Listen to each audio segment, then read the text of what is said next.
Reaction now from former foreign policy advisor under Margaret Thatcher, Nile Gardiner. Nile, great to see you. Just a little background for folks who don't understand. Basically, last week, Australia canceled this submarine deal with France that it had traditionally done, roughly $40 billion, now doing it with the United States. The French foreign minister said that we acted, with duplicity. It was a lie. It was a major breach. It is not okay. So there's a lot of tensions here as a result of this.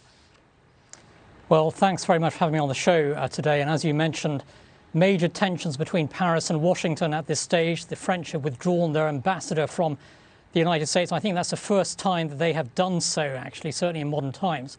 And an extraordinary diplomatic, debate going on across the Atlantic here.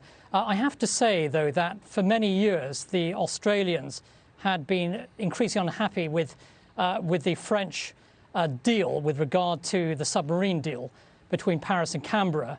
And so this is not necessarily a huge surprise that the Australians eventually opted for US and British-backed nuclear-powered submarines, which are the way forward in the future here. But certainly the French feel humiliated, and this is certainly the biggest break in diplomatic relations between the United States and France in many, many decades. Well, you bring up a good point, right? The issue is one of technology. It's almost like an upgrade to these submarines, and the technology is here. And so that's why they came here to the United States. But look, no one ever likes losing a big contract like that. No one ever likes to lose a deal. But, possibly diplomatically, there was another way to handle this.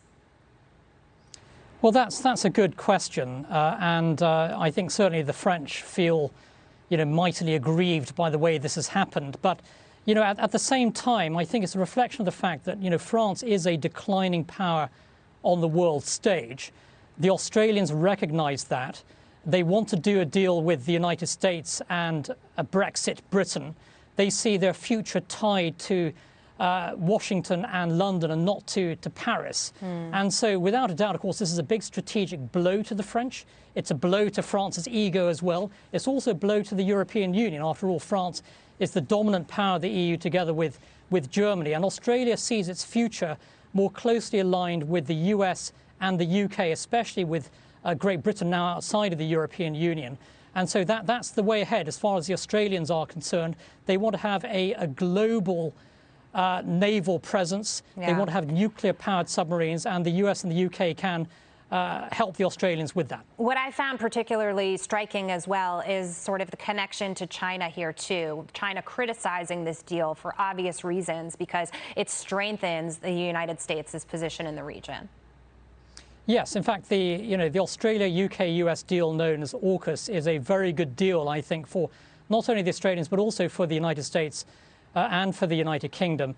And it sends a very clear message to China that Australia is going to stand shoulder to shoulder with the US and the UK against the Chinese threat. And this deal certainly makes Australia a far more powerful naval force in the Indo-Pacific. And that's a very good thing. And so naturally, of course, the Chinese are mightily upset over this. And they're taking the side of France against Australia. And I just want to point out, Reuters was quoting the $40 billion price tag the last time it was negotiated in 2016. So presumably this is even a bigger deal now at this point, now that it's grown. So we'll be watching to see how Biden handles this. Appreciate your insight.